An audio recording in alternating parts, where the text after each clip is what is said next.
مفتی صاحب کمپنیوں سے جو میڈیکل انشورنس ملتا ہے وہ جائز ہے یا نہیں؟ کیونکہ بعض کمپنیوں میں میری سیلری یعنی تنخواہ سے پیسے کٹتے ہیں اور بعض کمپنیوں میں پیسے نہیں کٹتے.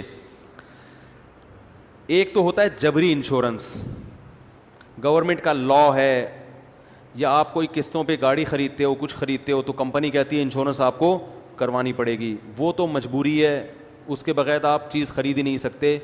اس کا گناہ کمپنی پر ہوگا, گورنمنٹ کو ہوگا, آپ انشاءاللہ بری ذمہ ہوگے. وہ انشورنس جائز ہے. آپ کو نیشنلٹی نہیں ملتی, کسی ملک کا ویزا نہیں ملتا بعض دفعہ جب تک آپ انشورنس نہیں کرواتے, تو یہ مجبوری ہے. اس کے جائز ہونے میں دو رائے نہیں ہو سکتی. لیکن جائز ہونے کے باوجود جب آپ کو کوئی حادثہ ہوتا ہے تو آپ کلیم کر کے پیسے کتنے لے سکتے ہیں؟ اتنے جتنی قسطیں آپ نے جمع کرا دی ہیں یا فیوچر میں کرائیں گے, اتنے پیسے حلال ہیں. پروفٹ حلال نہیں ہے. سمجھ رہے ہو؟ اضافی پروفٹ وہ آپ لیں ضرور کمپنی سے, کیونکہ نہیں لیں گے تو وہ اور سود میں استعمال کریں گے. وہ لے کے ثواب کی نیت کے بغیر کسی خیر کے کام میں لگا دیں اس کو. یعنی آپ کی انشورنس کروائی تھی مجبوری میں, گاڑی کا ایکسیڈنٹ ہوا, کلیم کر کے آپ پیسے نکلوائیں پورے, کیونکہ آپ کی قسطیں تو جا رہی ہیں نا, اور آئندہ بھی جائیں گی, کیونکہ وہ ایگریمنٹ ختم آپ کر نہیں سکتے. تو جتنی قسطیں جا رہی ہیں یا جتنی جائیں گی, ایک لم سم اندازہ لگا لیں, اتنے پیسے رکھیں, اور اضافی کیا ہے بولو بھائی, صدقہ کر دیں آپ. پروفٹ حلال نہیں ہے, کیونکہ یہ پروفٹ کمانے کا شریعت میں جائز طریقہ نہیں ہے. دوسرا مسئلہ یہ ہے کہ انشورنس آپ نے نہیں کرائی, آپ کی کمپنی نے کرا کے دے دیا آپ کی انشورنس, آپ سے پوچھے بغیر. وہ بس سیلری سے کہتے ہیں آپ کے پیسے کٹیں گے اور ہم انشورنس کرا دیں گے. اس میں بھی گناہ تو آپ کو نہیں ہوگا, کیونکہ یہ کام کون کر رہی ہے؟ کمپنی, اور آپ قانون کے کیا ہیں؟ پابند ہیں.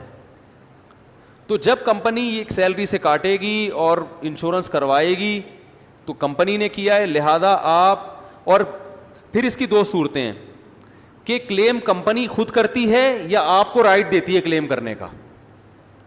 اگر آپ کو رائٹ دیا ہے تو آپ کلیم کر کے اتنے ہی پیسے لے سکتے ہیں جس کی تفصیل میں نے ابھی بولو بھائی بیان کی ہے, کہ جتنی قسطیں کٹ رہی ہیں یا جتنی آئندہ کٹیں گی اتنے رکھ سکتے ہیں. اضافی کیا ہے؟ صدقہ. وہ ایک حساب لکھ کے رکھ لیے گا. اور اگر کمپنی ہی کلیم کر کے آپ کو پیسے دیتی ہے تو پھر یہ کمپنی کا ہیڈیک ہے, آپ کے لیے وہ پیسے حلال ہیں. بات آ رہی ہے سمجھ میں؟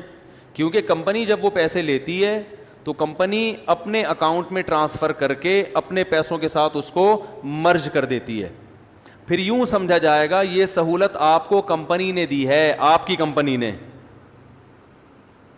اب وہ کہاں سے پوری کر رہی ہے؟ یہ ہیڈیک کس کا ہے؟ یہ انشورنس کمپنی, وہ آپ کی جو کمپنی جہاں آپ جاب کر رہے ہیں اس کا ہیڈیک ہے. آپ کا کمپنی کے ساتھ معاملہ تنخواہ کا ہے, اور آپ کا معاملہ یہ ہے کہ بھائی اگر کوئی حادثہ ہوتا ہے تو آپ فی سبیل اللہ ہمارے ساتھ اتنا تعاون کریں گے. تو کمپنی آپ کے ساتھ فی سبیل اللہ تعاون کرتی ہے, ٹھیک ہے. لیکن اگر کمپنی آپ سے باقاعدہ ایگریمنٹ کرتی ہے تو پھر ایگریمنٹ کا اصول وہی ہے کہ ایگریمنٹ میں آپ کے لیے پروفٹ حلال نہیں ہوگا. سمجھ رہے ہیں کہ نہیں سمجھ رہے ہیں؟